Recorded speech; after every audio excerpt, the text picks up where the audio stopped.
Hey guys, and welcome back to the Queensland High School League of Legends Championship for week 5 here, going back again. My name is Replays Anderson, joined today by Max Former Von Newman. How are things going, Max? Yeah, we're doing all right. Excited to be back after a couple of weeks to give you all some Queensland Region League of Legends High School Division, whatever you want to call it. The point is we've taken some of the best high schools in Queensland and we've thrown them together. Then we made them go away for 2 weeks. But now we're all back, so I'm excited to get back into it.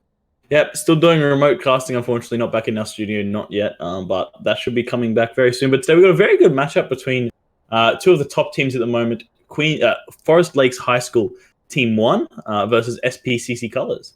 Yeah, the Colours are back. They're always going to have a special place in my heart because they were the first team we ever called, actually, way back last year in our first ever tournament. And I'm seeing some familiar names. Heyimurple's back, heyimwhite still around, blue. The Colours playing the Colours, but you can see the lineups up there right now. Forest Lake 1 on the blue side. It'll be SPCC Colours on the red side. Both of them have that same record, and each of them, a win right here will put them in a very good position to qualify for our top 16. Yeah, precisely. On the blue side, we have Forest Lakes today, DeadlyTheGod up top side, Dirts in the jungle, XInbel in the mid, BobaMilkTea in the AD carry, and Renzhe in the support role for Forest Lake. Yeah, and when looking at this team, the big thing I want to be focusing on for them will be that jungle mid lane synergy. XInbel is looking very, very strong on paper. We haven't seen him really in game yet, but just from what we've seen looking him up, he's probably going to be that strong player. Dirts as well, I feel like is going to have a super strong matchup in this one in the jungle. So I feel like these two have potential to work together and really pop off and really put out a strong performance. But SPCC Colours on the red side, as we take a look at their lineup, you've got Frostlore in the top lane. Hey, I'm purple in jungle. Hey, I'm white in mid. Hey, I'm Earth on AD carry. And hey, I'm blue on support. And this is a team that, might be coming in with a bit more of that competitive experience. Yeah, exactly right. You did say yourself, they were the first team we ever caught back here in that. That was like the Teemo top game where the Teemo just got decimated, right? I believe 24-minute thing with the Katarina and the Ahri or something. And the Katarina had like heal ignite or something. That's right. That was a classic game. That was a quality game for the years. I mean, it was a fun game to start things off of. One thing I remember taking away from that was the amount of swagger that the Colours actually had. They played with confidence, like they were going to win, and I'm hoping to still see that swagger again as we take a new look at this team. Obviously, a couple faces have changed. heyimurf, a new addition to this lineup from when we had seen them last. However, this matchup, I feel, might be a bit tough for them on paper. I'm really liking this Forest Lake side. I do feel they're the stronger team. I think they're a team that's probably going to be making a top 16 performance at minimum. Whereas when I look at this Colours lineup, I think they're kind of more one of those borderland teams. A win for either of these guys obviously will do a lot. They're each 3-1 coming into the halfway point. So you want to stay above that 50% mark. Really, you want to be above 75% win rate. So 6 wins, I feel, is that magic number, and getting a win here helps propel you to it. I would like to add an interesting fact is that SPCC Colours this year are actually undefeated against Forest Lakes team, as they did beat Forest Lakes 2 last week.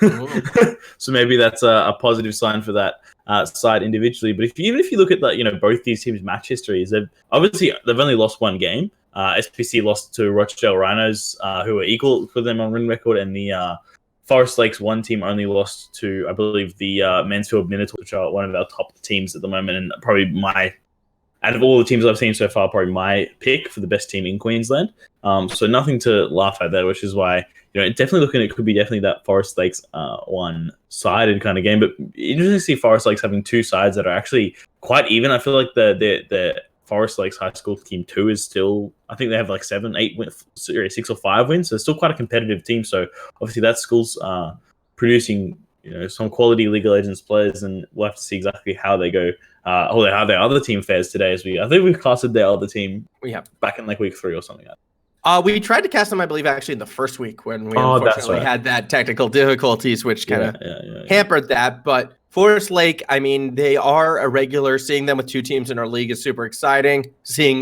both these teams be competitive is also exciting. SPCC Colours, though, I mean, again, they are regulars. They've been here since the start. They did qualify top 16 last season, I believe, as well. And I even think they made it to the top 8. So success runs in both of these teams, both of these schools. There's a reason why both of them are still really contenders in this. I don't want to downplay. Yes, I do feel like the Forest Lakes team might be the heavy favorites, but it's not because I feel SPCC is bad in this instant. I do believe they're still a top 16 team. I'm just looking at this Forest Lakes team like they're possibly one of the favorites, but because of the Swiss format, because of how this works as we get later in the tournament, good teams are going to play against each other, and that unfortunately means good teams are going to drop. So it's what adds more emphasis, more drama to some of these games. Like every game here on out, I feel like is actually going to be a real tightly contested match, a very important match. Yeah. So it can still go either way.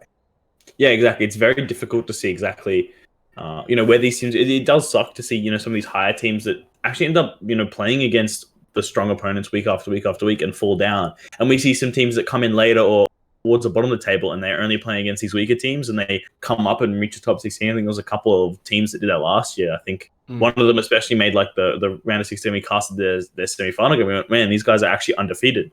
Yeah. But then once they came up against those good quality opponents, because obviously they'd only been versing the people with oil losses. So it turns out they weren't actually that strong. And so you get some of that disparity in that first week of finals, where there's some teams that probably should have made the top 16 that don't, and some teams that shouldn't that do. And that is one of the weaknesses of the Swiss format. But the benefit of it is the fact that we always have good quality games to cast every single week, which is why, once again, we're bringing you a game with the top teams, especially now competition has expanded. We have so many good teams, or teams with a lot of wins. So we're getting a lot more competition in our games this week, as we should be jumping into the game quite quickly. Yeah. So, got about 3 minutes to go. Yeah, 3 minutes till kickoff, most likely for this one. And I love Swiss format. I guess that comes from like card playing, this card game right here, a little bit of Magic the Gathering. That's right. I have the cards on my desk. Used to the Swiss format. I do believe it is the superior tournament format, especially in situations like this. And I mean, again, it's an 8-game season. Both these teams, 3 wins, 1 loss. A win right here guarantees them that 50% win rate, a winning season. That's a monkey off the back. That's something to be proud of, So definitely a lot on the line for each of these sides. As I mentioned before, I do like the jungle mid synergy on the blue side right here for Forest Lake, though. But when looking at the colors lineup, where are you looking at for this one? Because I'm kind of more inclined to actually look more towards the up there, that top lane. I haven't actually had a look at the OPGG today, but I'm just looking at the brief overview of the players I have on my screen. Frostlore looks like the strongest player for SPCC Colours, and looks like he'll be the key player there. heyimwhite as well looks like he is going to have to be stepping up, especially because he's up into XInbel, who's one of the key outstanding performers for Forest Lake 1. BobaMilkTea looks quite strong too, so it depends. That bot lane looks extremely strong for Forest Lakes. Higher ranks across the board for them. Just going to see exactly how all these SPCC players stand up against their opponents, because they did do quite well last year. They did do very well. I think they made the top 8, right? So they're not, even though their ranks might not be there, they have that competitive experience, that communication that they can, kind of lean on to try to force them out. And as long as they don't lose too hard and pick a scaling, easy to execute comp, there's no reason why they couldn't take down these higher ranked players, because at the end of the day, it's not that much of a rank difference. Sure, it might be 4 ranks or 5 ranks, but it doesn't really mean much when it's, this level of play. Also, a quick little shout out to those behind the scenes who are helping putting together this remote broadcast. And on that same note, because this is a remote broadcast, that means we have access to that Twitch chat. So if you ever have any questions, comments, or something you want to shout our way, if it's, respectable and decent, we'll know if it isn't. We're going to be happy to answer some questions as we go along for this one, or at least I will be. I shouldn't speak on Mitch's behalf, but either way, we are getting into the game right now. Picks and bans have just kicked off. Once again, Forest Lake will be on the blue side, the SPCC Colours on the red side. And do we see more comfort or more meta in this one? Well, it's looking at comfort as Katarina gets banned away. That was heyimwhite's famous pick from that very first game where he popped off and had like 29 kills or something versus the heal exhaust Ari. But Syndra to complement that ban on the Katarina, a very popular pick at the moment, one of the strong meta champions taken off the board by SPCC. Don't want to see XInbel on that key carry, even though we did see Power View absolutely destroyed on the Syndra by Niski. Yeah, that's what we've seen thus far. And again, more comfort bans, though, being taken off the equation to an extent. Wukong, since that rework, has been absolutely terrifying. Double Cyclone, no thank you. says Forest Lake. So he's taken out. Same with that Lee Sin ban. And a lot of jungle focus, I feel, should be coming out really for both these teams. I'm worried about that jungle differential coming into this. I feel Dirts is probably one of the stronger junglers in this tournament. And if he is left unchecked, he could be able to run rampant over the opposing side. So I'd like to see more jungle bans like that Lee Sin. Maybe an Elise ban right now. Some of that early aggression just sort of being taken out of the equation. Yeah, maybe something like a Rek'Sai or an Olaf or even a Pantheon, the aid says, but no, another mid lane. Adamir taken off the table, coupled with that Lee Sin, Wukong and Yasuo taken away. So a lot of target bans towards that mid lane and heyimwhite. I mean, I haven't actually had too much to do with Wukong since he got reworked. I haven't played against him and had a problem. I found him pretty easy to deal with, but a lot of players have, and an Ornhover would be a fantastic first pick up. One of those safest champions in the game, but Renekton instead will be locked in. Still a very strong champion, and as long as you can execute in lane and then stamp over their opposing top laner, it could be a very strong pick. Depends on what it's up against. As a blind pick, first pick, it's very brave, but it's what Forest Lakes have decided to opt into. We'll see exactly what Frostlore responds with here. I actually really like the Renekton first pick, though, just because it actually provides a bit more flexibility than what first meets the eye. Yes, people know Renekton as the strong dueler top laner. If he gets an early kill, he can't snowball. But he actually is also, at the same time, one of the safer weak side top laners just because of the sustain that he has and his ability to sort of like turn tower dives around should pressure be put on that top lane. So not too surprised to see that one locked in. On the other side, though, I'm very surprised to see a priority pick Tahm Kench and a Volibear now. Those are two very different picks right now. I mean, TK is not like ridiculously odd to see picked up this early. Not capped with the Volibear though. I mean, probably Volibear jungle TK top. I reckon TK top's actually a very interesting pick. But I hope we can see something like an Elise or even that Ekko there, a very easy to couple with the Renekton to go for some early dives. Obviously, Ekko is one of the best diving junglers along with Elise. Being able to drop that tower and have that W down, but LeBlanc picked up too, so this is a very spicy. We know that Renekton's now going top. The solo lanes have been revealed. Looks like Forest Lakes are just picking for themselves, so there will be no draft shenanigans going on here, and they'll just be picking top to bottom, and they could be doing exactly the same on SPCC side, and we'll see what maybe heyimwhite is going to answer this LeBlanc with. And Annie's a very interesting pickup. I'm not sure what his champion pool is, and Annie is not terrible until LeBlanc either, but will now be picked up and locked in. Annie, obviously, a very good champion to counter some of those more assassin dashy kind of champions. One of the hardest counters Annie is Yasuo, actually, because he's obviously stunned through that wind wall, but having that point-and-click stun or an instant stun reaction to a LeBlanc jumping in on your face is not bad for the Annie. You know, if LeBlanc goes in for a trade and Annie catches her in an empowered W straight into a Tibbers, that's not going to be very easy for the LeBlanc to jump out of that, but is also kind of easy to bait out. And one of those champions is quite a linear playstyle, so if you know how to play against it, it's very well done. And Jin is the next champion to sit on that big old ban bench. We've taken over BobaMilkTea. Thresh as well, taken away, a very strong pick champion. Yeah, Thresh. I'm actually going to go back a bit to this LeBlanc Ekko combination. I do love this duo. However, what I find interesting is that they took it into the Tahm Kench, which is actually going to put a lot of pressure on heyimblue, as I'm assuming that Tahm Kench will be running the support. But if heyimblue is actually not on point, this diving duo, I feel like can really start to snowball and take the game over. Going back to your point, though, the Annie, a nice bit of a counter to it. I think it can stop one of those.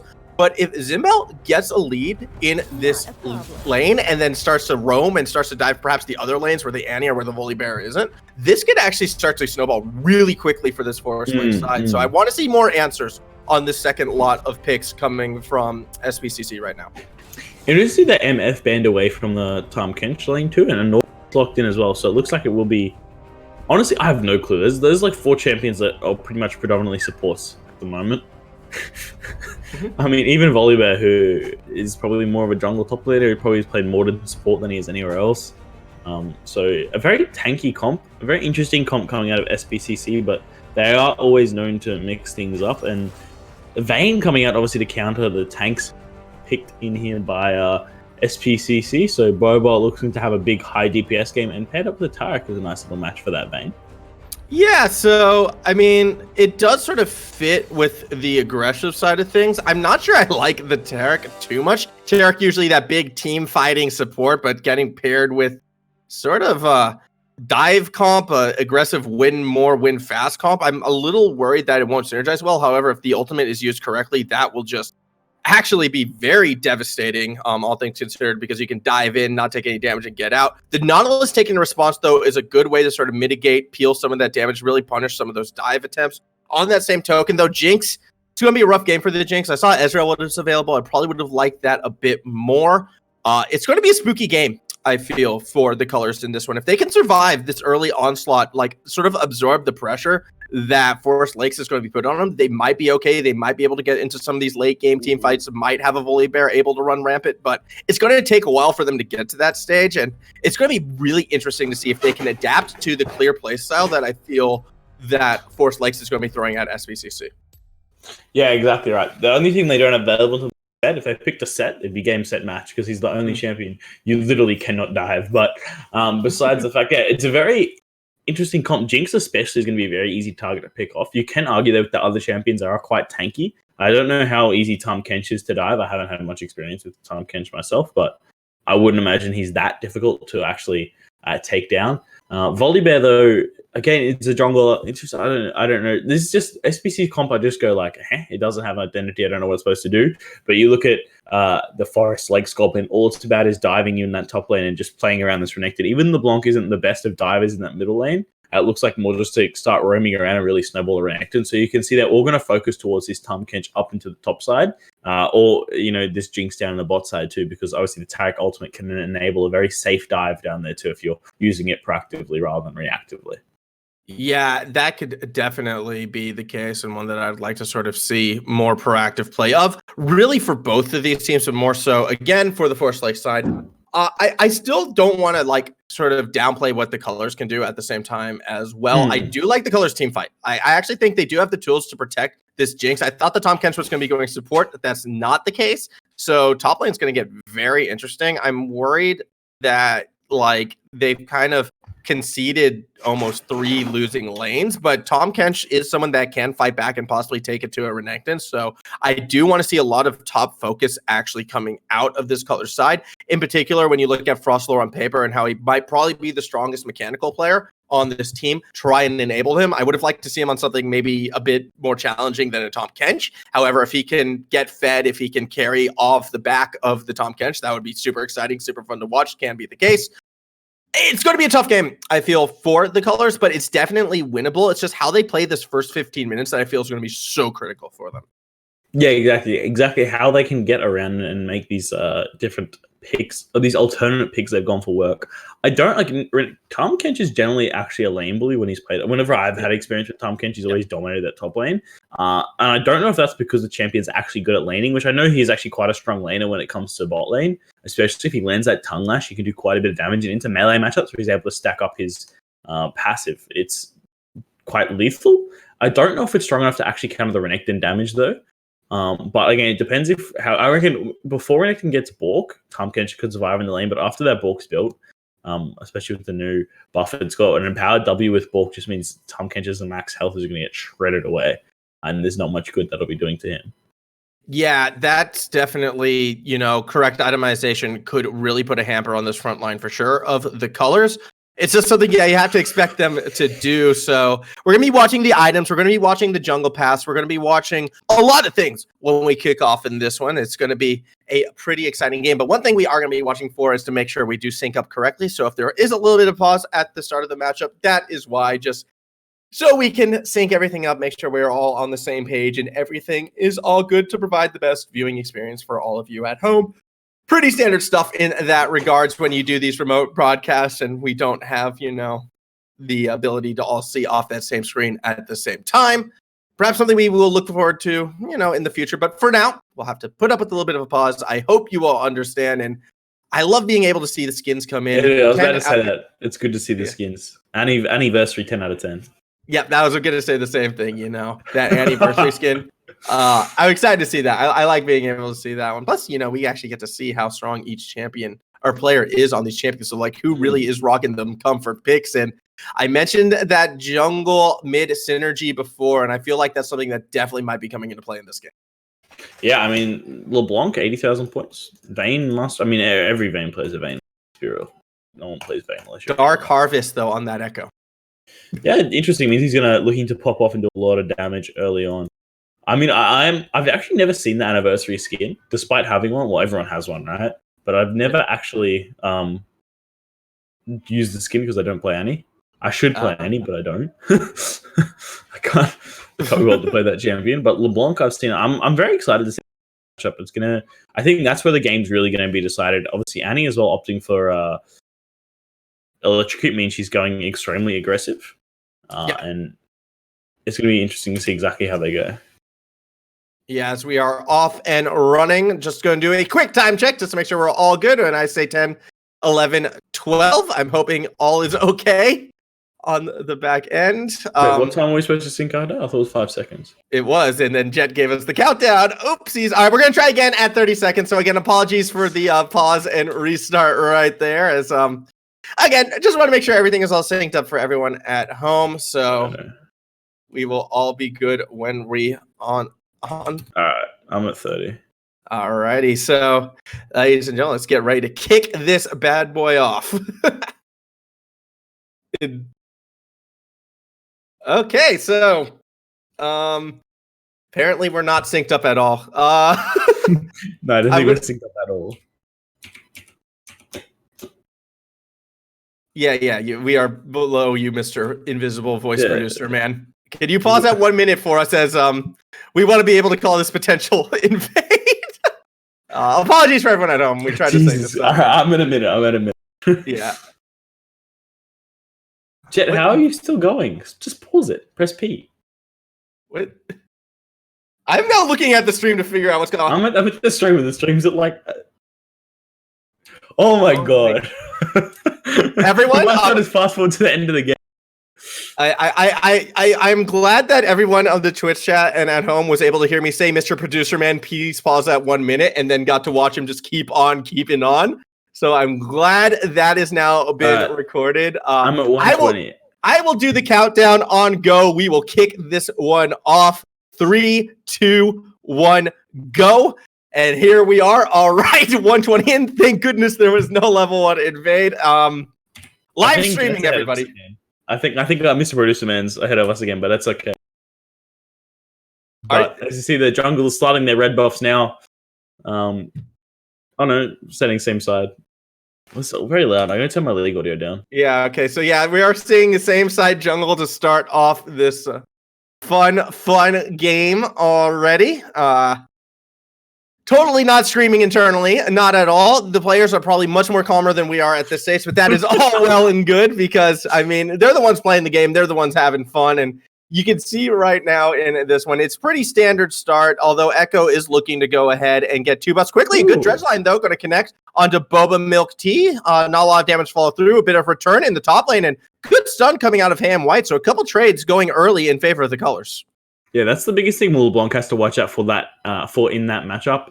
When you're going for that W, the Annie will generally it, and you have to get stunned, so you have to play around it quickly and try juke out the play, whether that means you do a short W or you W to the side, not actually hit the Annie, which forces that cotton out, and you can increase the trade that way. I've had to learn that the hard way. I played against an Annie once, I went like 0-15 on LeBlanc. It wasn't fun. I mean, that is something that can go poorly. Again, though, I feel the bigger goal for XInbel and this one is to kind of shove in the lane and then perhaps put pressure on the side lanes. Meanwhile, an early dive, forcing out a flash on a Frostlore who should be able to make it to the tower safely. However, without that flash and that low health bar, a critical recall right here could be bad. Dredge line connecting onto Renzhe. But meanwhile, back up top, it did look like Dirts was going to look for another gank. Instead, it's not going to commit on this one. So pressure being put on by really pretty much everyone in this game at this stage. That was a very well-placed parallel convergence there from the Ekko, cutting off all the options and forcing TK to flash. I feel like if TK wasn't that low, he would have actually been able to stay in that lane and keep fighting. But you see the Renekton just shredding his health every trade he goes for. That's the power of that press the attack. Comboed with his W. His W obviously instantly stacks it up. You can see Tahm can still be able to trade back. And in a big minion wave like that, it's surprising he's leading those trades so heavy early on. Grass will be undying on the Tahm Kench versus something like a Predator, which is I've seen pretty cheesy plays on the Tahm Kench going Predator. I mean, that's spooky. That's spooky, as a Dredgeline again connecting onto Renzhe, who's been really taking a lot of these Dreadlines, although BobaMilkTea thinks he has the damage back on heyimblue. At the end of the day, though, Smurf was the only one really not attacked, or Earth, I should say. There's no S there, but he was the only one not really attacked. He's the one who kind of wins that trade. A lot of health pots being blown in the bot lane. Yeah, precisely. The Jinx, if she can ever get excited, will win these trades pretty heavily. So we see if one kill goes down in this bot lane, you might even see 2 picked up quite quickly afterwards. Nautilus, of course, the stronger support out of the two. So you see, good trade coming out by the LeBlanc onto Annie. Unable to really do much there. See, the CS leads start to they're getting fairly even still, but you can see potentially start slipping away in that mid lane. Given LeBlanc is probably the hardest champion in the game to CS on, outside of maybe Karthus. Yeah, I mean, LeBlanc can be quite difficult, I guess. I'm not sure Karthus is difficult to CS on. I mean, sorry, Karthus auto attacks. Karthus auto attacks. Oh, yeah, I was about to say, if you're struggling to CS on Karthus, I mean... No. You just push Q next time. Just make sure to push the Q button, and you should be okay. My keyboard has no buttons. It's only mouse play here. There you go. That can make things a little bit more difficult. As it stands, though, despite a lot of early trades in this one, I'm actually surprised at a bit more of the passive play coming from the junglers. We did see Dirts go for something early, but we haven't really seen any return gank out of heyimpurple, who's actually been getting quite beaten up on his clear. So something to take note of with this Volibear jungle is it's not the healthiest clear in the world. It does mean that you're really going to be more relevant late game. And unfortunately, I haven't really been seeing the invades. I haven't been seeing the proactive play coming from Dirts. And that part of that does come from the safer laning through heyimwhite, who's actually done a great job on this Annie. And furthermore, after that gank that happened top, Frostlore has done the smart thing and has tried to freeze his lane and play a bit more defensively back there. I want to see Dirt start to invade. I want to see Dirt start to actually really get into heyimpurple's face. I feel like that is the key right now for Forest Lake to start to take this game over. I don't know if Ekko can 1v1 the Volibear, though. I think Volibear has too much healing with his passive. I don't know though. I don't know matchup, but it's not always necessarily about the 1v1. I just want to see him harass and poke. I mean, we saw how low health the Volibear was off of that clear. That could have been an opening for invade or counter jungle play. Just because of how safe really the lanes from the colors have been, minus the bot lane. That's been option number 2. This bot lane has actually been super aggressive. heyimblue has been hitting a lot of those dredge lines, but instead the focus will be more on top lane right now. As that's where each of the junglers are, especially with that big wave crashing into DeadlyTheGod. I have a good question for you though, before we potentially see a play happening in this jungle. Which champion do you think would be the best champion if you couldn't use abilities? Oh, so just the best on base ability alone? No abilities. You only have your that's mouse. what I mean. Only. Ooh, that's a very good question. Who has the largest attack range these days? Do you get passives? Yeah, you get passives. So you can have all your abilities, but you just can't press any button. I would say something like Senna, honestly, or maybe really? Bard or Bard. Bard, really? Yeah, I'd say I was thinking either Vayne maybe or Aphelios. Aphelios would be good actually because Aphelios you can mix things up. Because Aphelios you only have 2 abilities anyways. I mean your ultimate's pretty good to be fair. But you don't get an ultimate and you don't get the ability. You don't get to choose when to change the guns. Oh no! Yeah, that's the thing. Maybe you don't get to swap guns. You only have one gun. But, bit of action in the mid lane right now as Dirt's coming in for the gank. Does get the flash out of heyimwhite, but purple is here, but a little too late. Can't save first blood as that will be secured by XInbel, but it's a 1-for-1 at the moment as purple was able to take down Dirt's, and a flash over the wall should be the end of XInbel, although he's able to jump to safety for now. The chains do connect. Volibear rooted in place, just a couple pixels off that auto, but it might not matter because the bear will charge and try to put XInbel under arrest. It looks as if XInbel was able to get away as action happening down below. Ignite dropped onto Smurf and will go down to the BobaMilkTea, who now are going to be looking for that double kill. A great condemn back underneath the tower, will get stunned, will get cut down. A double going to BobaMilkTea, but up top, Frostlore was able to take one back. Kills in all 3 lanes. Well, there we go. These games tend to happen. Nothing happens for a while and all explode. I don't think Ekko can do much against this Volibear. It was a very good gank in the mid lane there. Obviously, Ali, that could have gone a lot worse, but Annie unfortunately misplayed and missed her stun, so was unable to make anything happen. But in the end, they were able to recover it from Volibear being there for the perfect counter gank in time. But thankfully for Forest Lakes, it could have gone a lot worse than what it did. Oh, big mistake here. Well, it still can be bad. Never mind. Oh, that's a rookie error there. If you get a kill and you're low health, just recall, especially when you know your enemy lane has TP, or especially if you know where the enemy jungler was in that situation. Knew the enemy jungler wasn't around, but good pressure here from the Volibear to contest the Ekko's jungle as he just stands there and is going to kill him. Yeah, well, that's going to be the attempt, it looks like, although help is coming for the Ekko. Not going to be able to root heyimpurple down, although DeadlyTheGod looking to cut off his escape. heyimwhite, though, has the ability to get something back, but DeadlyTheGod is able to secure that kill. Frostlore actually is scaring people away. They don't want to turn on this Tahm Kench, so a lot of respect being shown there. I thought TK was dead 100%. They would just turn around and just piled on him, but I guess Annie there was enough threat to warrant them walking away. Maybe LB was out of cooldowns, used her ult already, so couldn't take down that one. But Ekko finally hitting level 6 there. If he had that level 6, these fights would have gone very differently, but good use of volley there, or heyimurple trying to take advantage of his windows. Did get punished, overstayed a little bit, but overall did very well to actually immediately recognize an opportunity to punish. I'm sure he didn't execute it perfectly, but that's, as long as you're recognizing that things, it means you can start improving and start ironing out when you can actually punish or not. And recognizing the windows is a good place to start from if you're learning the game. Yeah, definitely. And I mean, it's all about recognizing those windows and then jumping through them, capitalizing on them in this instance. And for the team that we didn't expect really to have windows until much later into the game, to find some of those early definitely shows a good understanding of the champion, of the map state, of what's happening. Dredgeline, meanwhile, connecting down below. That's going to be a depth charge dropped as well, but off of the ultimate means BobaMilkTea is going to look to turn things around. heyimblue tries to flash out as the Super Mega Death Rocket just runs straight into Renzhe. However, BobaMilkTea is in a lot of trouble. The flash auto takes him down. A good double stun by Renzhe, but it's too little too late. Just trying to buy some time right now for Durst to make it there. The Dredgeline forces out the flash, and here comes Ekko. Parallel Convergence is going to be a little bit short of heyimurf, who will drop the choppers, but over the top of the choppers we go. Help is coming from XInbel as well, but Renzhe stepped back up. Does not matter. XInbel is able to find the kill onto heyimurf, and here comes more assistance for the side as the colors, as heyimwhite leading the charge with purple on his tail. They're going to go after XInbel. Here comes the chain. Here's the all-in attempt, but the damage is not even close to being there. An Abyssal Voyage is going to go ahead, so Frostlore can join the fight, but he might be late and Lil uses flash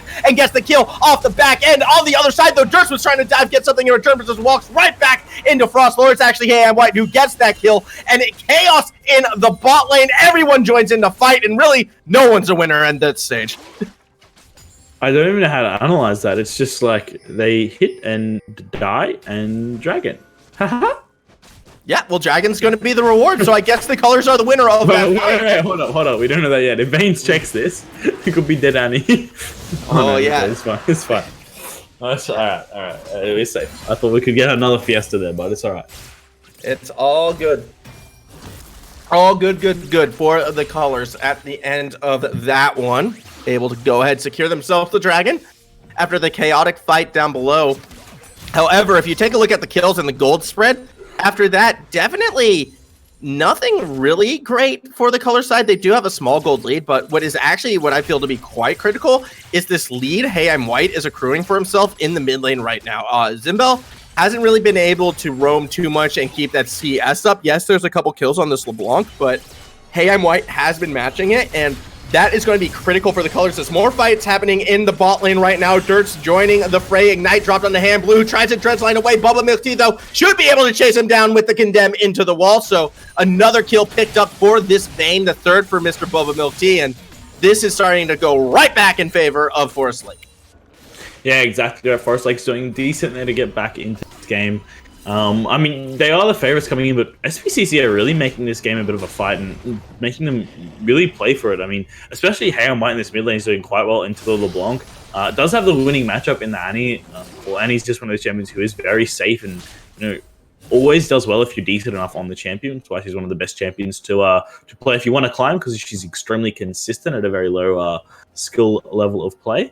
But you see up on this top side, Renekton has actually got quite a bit of a lead on this Tahm Kench, despite not looking like it in his items. He still has to reset, but he got a number of tower plays while the TK moved down to that bot lane for that bit of a skirmish beforehand. So if he ever gets a chance to reset again, Renekton is probably going to instantly complete his next item. Looks like he's gone for the cleaver and not actually gone for the Bork, which is an interesting build choice, because Bork's still strong. Bork's still busted, right? They haven't changed it back from when they changed it to like the 12% of health, right? It still is a strong item, but so is Black Cleaver. So Action happening in the mid lane and the bot lane, so simultaneous fights going down right now. It does look as if the bot lane fight is definitely going to go in favor of Forest Lake at this stage, as Renzhe is able to chase blue off, especially with the rest of Forest Lake starting to roam down at this stage. As this is happening, though, good call by the Colors. They have picked themselves up the Rift Herald, so taking advantage of the priority being put on the bot lane, but heyimwhite stepped into a very incorrect bush right there and will go down. Tibbers will be dropped and maybe can get something back, actually, as an Abyssal Voyage is sending in that top lane. Frostlore is here, and they're going to take Renzhe down. Tibbers finally falls himself. One big super mega death rocket comes straight through the middle and does not connect, so a sigh of relief. But as this is happening as well up top, take a look at who's pushing. DeadlyTheGod being just that, gets the first tower of the game, and this game, when the fights break out, it is just chaos. I love that. Wrong bush. That's into wrong bush. It just in team chat, he goes, what happened, guys? Just went into the wrong bush, my dude.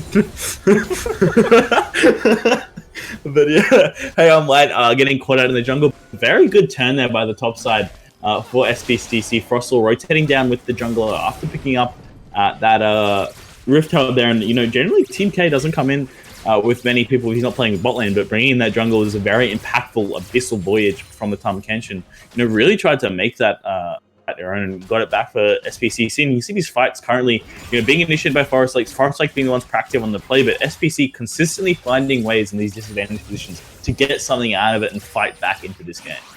Exactly that, and it's just really been a good ebb and flow in this one. There's more pressure being put on the bot lane, teleport being used, but it'll just be right into some chompers. heyimwhite is also able to rotate down, but decides against committing to the counter gank in this instance. Meanwhile, up top, Rift Herald has been dropped, so Frostlore will be looking to get one tower back in revenge for the top tower that fell earlier.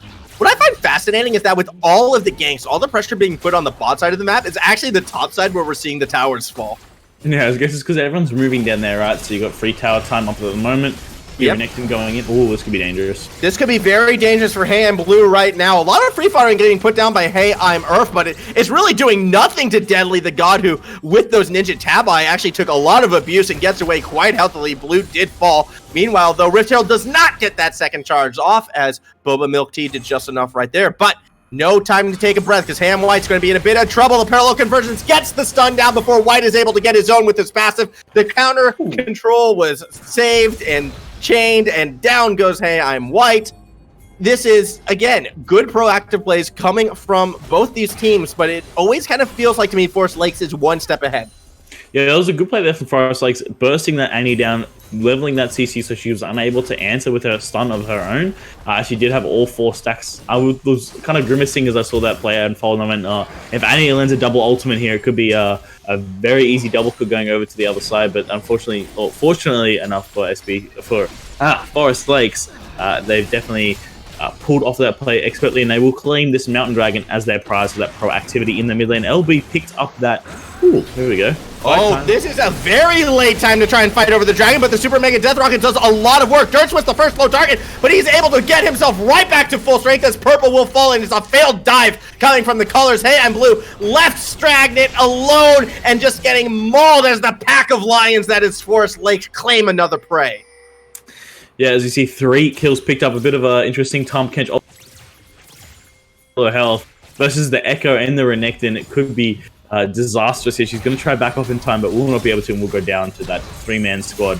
Oh, but the hits keep coming for Forest Lakes as they find yet another one with heyimurf, who really had no business being there, unfortunately, at that stage. You should have seen the pressure happening right above and recognized that tower is not safe. And, well, now the tower will be gone as Forest Lakes will claim another. Something to note, though, this game is not over yet. There's still only a 2K differential. It's just you want to see safer play coming from the SPCC Colours side. They should have more of the team fight. They should have the later game team comp, but they can't start running it down into bad fights now because we're not at that late game yet. Yeah, exactly, right. The Echoes, you know, are only just complete. Oh, sorry, all the champions are still extremely early onto the game, and this is where you see this mid-game comp, the Ekko and the it's really going to pop off here. Renekton as well gets really strong when he hits that 2-item spike. Unfortunately, doesn't have Shojin to bridge himself into the late game. But prior to that, it's very, very difficult to really try and and come back into this game. heyimurf is probably the only chance that the red side has of coming back to this game. You know, she has that IE completed, looking towards that Renekton's Hurricane, and once that item's up, she could do a lot of damage in these team fights, but it's very difficult for them to try to find opportunity because they haven't got a number of engage tools. They've got maybe, you know, the Nautilus ulti, Nautilus hook, and an Annie flash ult, maybe, is pretty much their only engage, but Annie's kind of a little bit too far behind now that she just gets blown up with that rower, still waiting to be completed, and, you know, waiting to complete these items. You see actually interesting support items on both sides going for those Knights of Hours instead of the traditional Gargoyle Stoneplate rushes we see, so I mean, not that the SPCC team lacks any form of tankiness. I think that's quite a tanky team, and they don't need that extra health pool. But for the blue side here, this Taric is pretty much the only front line that you can really consider they have outside of maybe the Renekton as well. So interesting build changes, but we'll have to see exactly what happens. Yeah, we will see how this one plays out. What I do like to see, though, is the Blade of the Rune King already finished for BobaMilkTea, which actually is going to do a good job in shredding that front line regardless of their items, although this is going to be a very good pick right now for the side of the colors, but in return, it could be at the cost of heyimwhite. DeadlyTheGod will fall. Super Mega Death Rocket secures that kill, but heyimwhite won't be able to escape XInbel. And so instead, it's 1-for-1, and we're not even done. Teams are actually going to fight again from opposite sides. They each just want to go home, but they have to get through each other in order to get there. The ultimate coming out of Renzhe, not going to do much, but buy some time for the rest of this side to maybe get to the tower. Are they looking for that re-engage? Chopper's down in the middle of everything, just zones Renzhe out. Doesn't matter. BobaMilkTea steps up. Very fortunate that he didn't get turned upon in that instance, and no one dies despite that Mexican standoff-esque situation. Yeah, I mean, both teams getting those picks in their respective corners and then trying to move to each other ended up coming to a little bit of a fight here. We see maybe putting one out, but LeBlanc not able to commit to it. Both these sides, you can see the 3 tanks in front of this Jinx. It reminds me very similar to TFT back in the day when Jinx first got released. And it was the Jinx Brawlers comp. We had all the beefy boys in the front, and Jinx behind just shredding everyone with her IE rune ends.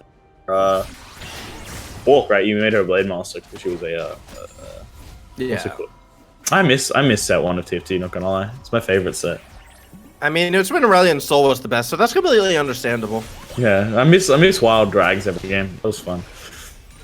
Weird galaxies and stuff now. I don't like it. That said, right now, though, while I do agree, yeah, they kind of have to play Protect the Jinx. At the same time, though, the only real target that I feel like heyimurf is going to have to really take down in these team fights to put things firmly in the favor of the colors will be that man right there, Mr. BobaMilkTea on this Vayne. Yes, XInbel is fed, and actually XInbel is something that you need to be very cautious of as well, because this fed LeBlanc will 100% one-shot heyimurf if he is in the wrong position. But that's really the most that XInbel is going to do besides providing some sideline pressure, and that's if we turn this into a macro game, something that neither of these teams seem to be willing to do right now. They like fighting each other, so I'm going to go under the assumption we're looking for fights right now.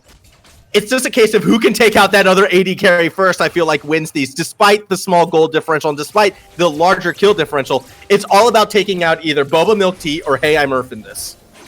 Yeah, precisely, right? And it's one of those things where both these opportunities, they're just trying to fight each other all the time, and they don't know when to give up objectives or not. Like, for example, right now, the red side should be pushing up this top lane, top lane, looking to Baron pressure rather than giving up a Cloud Wreck, because realistically, they do contest later in the game. You know, as they do have a superior late game comp, they have all the tanks, which are, you know, get harder and harder to take down as the game goes on. And the consistency you see in Annie, so Annie will never, you know, descale versus LeBlanc, who will stop from one-shotting people eventually.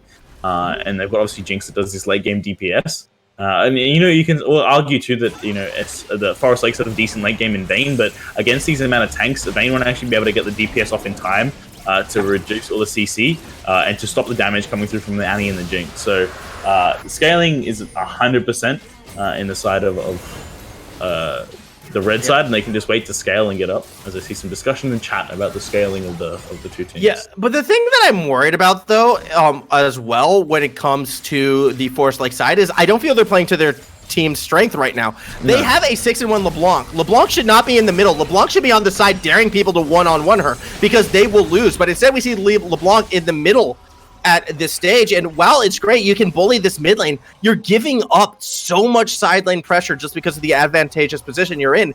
And I even feel like the colors have recognized this. Frostlore is like, all right, cool, my team can play safe, we have crowd control, we have kill, I'll just go ahead and take some more farm on top and start to scale myself.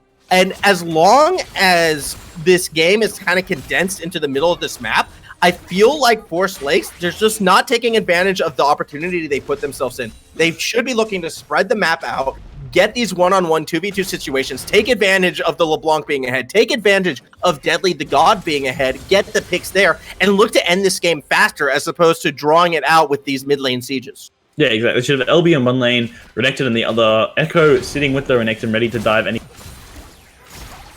Just clearing out this mid lane and just trying not to lose any towers. Obviously, they might be a bit scared of losing some towers, but if you give up one mid lane tower, you're going to get two side lane towers with the pushing power of this LeBlanc and the Renekton. So the lane allocation from Forest Lakes, or the overall macro play, you could say, has been quite poor. Obviously, mechanically, they are far superior.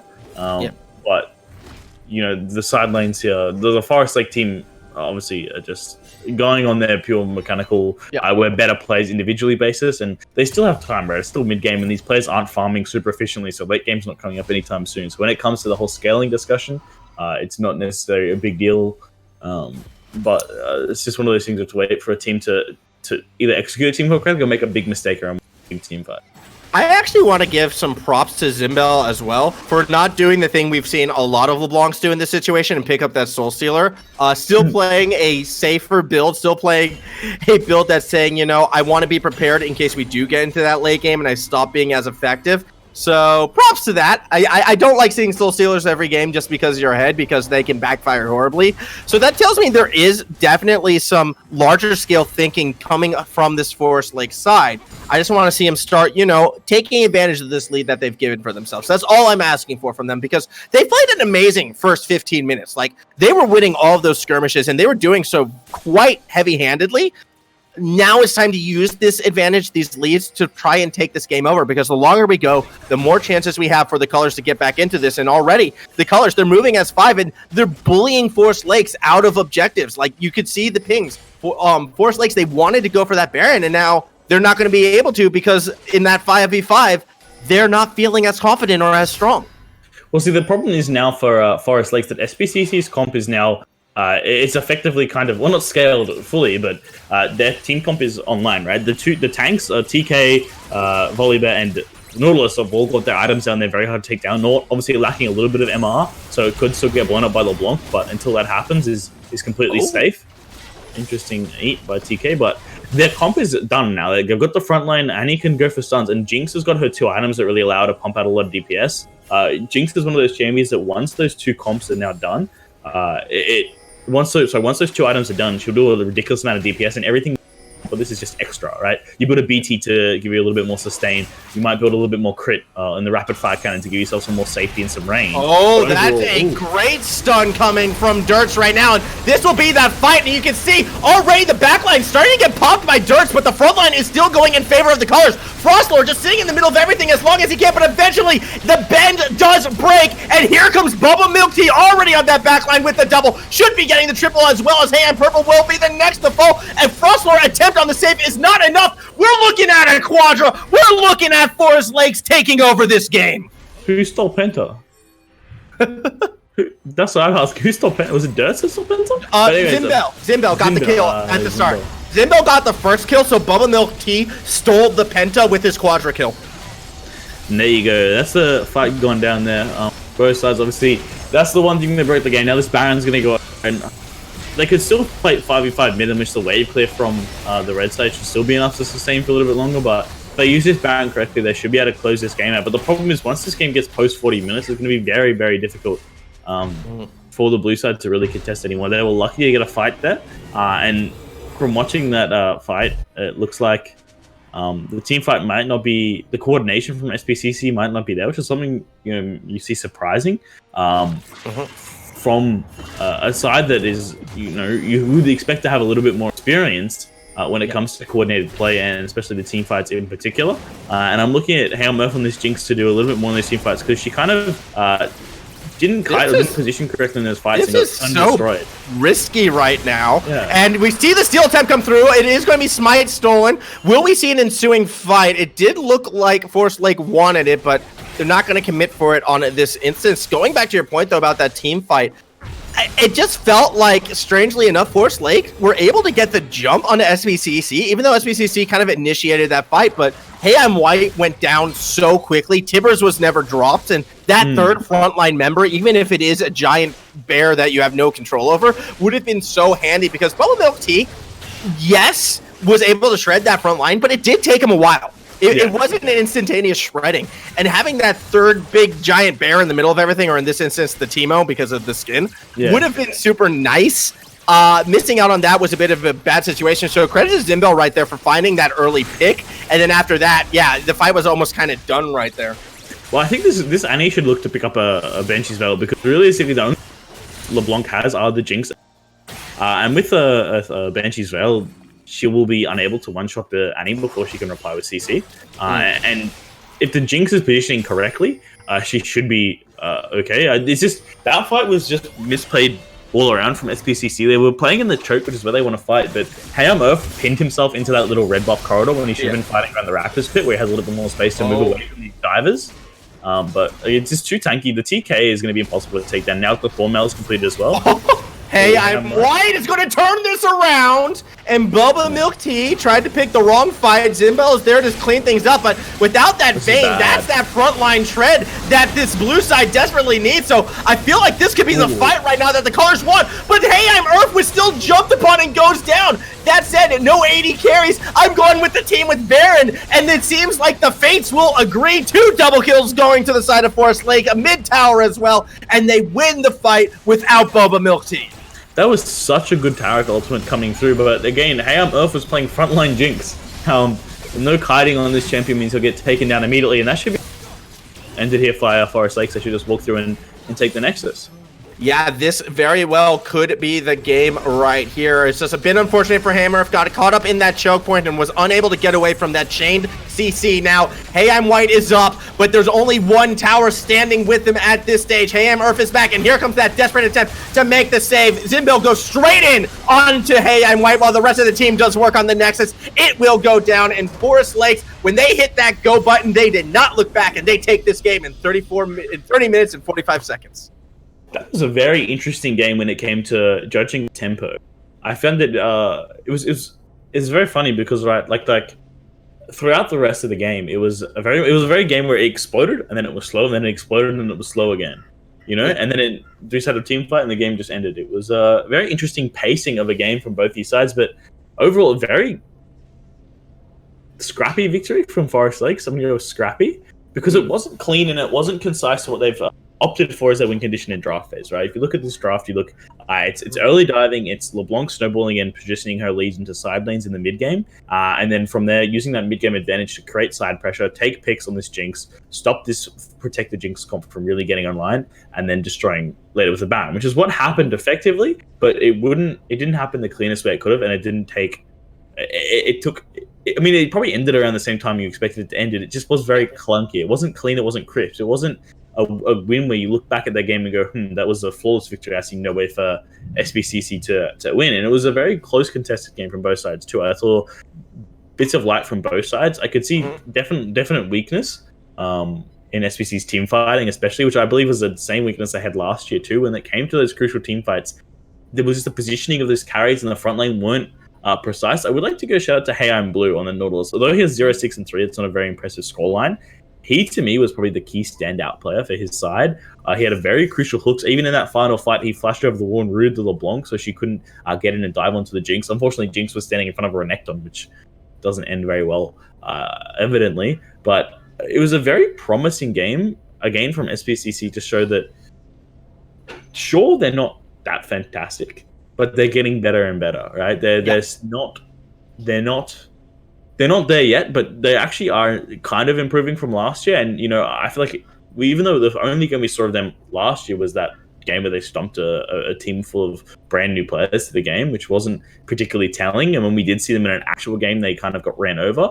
I feel like in this game, this is a game, if we saw this time last year, they would have gotten destroyed. This would have been a 22-minute victory to Forest Lakes. But you can see those signs of fighting in that mid game where they're trying to force themselves back into this game or play a little bit more aggressive and play proactively rather than just waiting for them to do more. And it was a fact that they did very well. Although they still went down, I think they played quite well, and it's promising signs for SPCC. Definitely. I think they also have areas where they can identify and they can grow on for this. But going back to the winners of this one, Forest Lake, it was scrappy only in how they played the map. I feel like they still understood what their win conditions were and how to win these fights. And it's kind of why I'm just going to say right now, if I'm going to name an MVP for this game, I'm happy for you to override me on this. But my thought is actually Dirt's on this. I was going to say the Ekko, just because of how he played the team fights. He was the one who was diving through, getting the stuns onto the critical targets and taking them out, while the rest of the team kind of tried to follow up at times. It looked a bit clunky. In the end, they still did win the fights, largely because of the lane advantages given to them from their team comp and playing the laning phase really, really well. Like, I don't want to take that either. I think laning definitely went heavy in Forest Lake's favor, and they kind of used that to coast to this victory. But Dirt's, I felt he was the most in tune of like, okay, this is what our team comp needs to be doing. This is what I need to be doing. So I think he played a very, very strong Ekko. So I'm going to give him kind of where my vote is on the MVP thing. And all what Forest Lake needs to do in my eyes to sort of clean up their play is just spread out. You have that lead. Let's spread the map out, because you can win these duels and exchanges. And if they had done that, they could have won this game even faster, I feel like. But instead, they kind of let themselves get clogged up in the mid lane for a little bit, and it made it seem clunky, but in reality, they had that lead. They had the stronger comp, and they did take advantage whenever SPCC kind of stepped up to try and challenge in situations where perhaps they shouldn't have. Forest Lakes were right there to punish, so in that regards, they did that very well. And Forest Lakes, to me, small things to improve that will make their games look so much better and maybe paint them as a, one of these teams that can make a deeper run. At this moment, they're not there yet, but a couple more tweaks, and they very well can be. Yeah, a very simple macro. If you get a coach in for the side, just tweaking off on how to play the game once you get an advantage, push it, is what I think they need, right? It's just that the fact that they got stuck in that ARAM that you see a lot, and it's not very productive, and it doesn't allow a lot to happen around the map. It's very inefficient allocation of resources. You can see these players have very low CS numbers as well. But overall, you can still see they're quite talented as individuals mechanically and when it comes to the micro play. But that's kind of all we have for you guys today. Forest Lakes taking out the victory against SPCC. A very contested game, a lot of fighting, a lot of action happening in that game.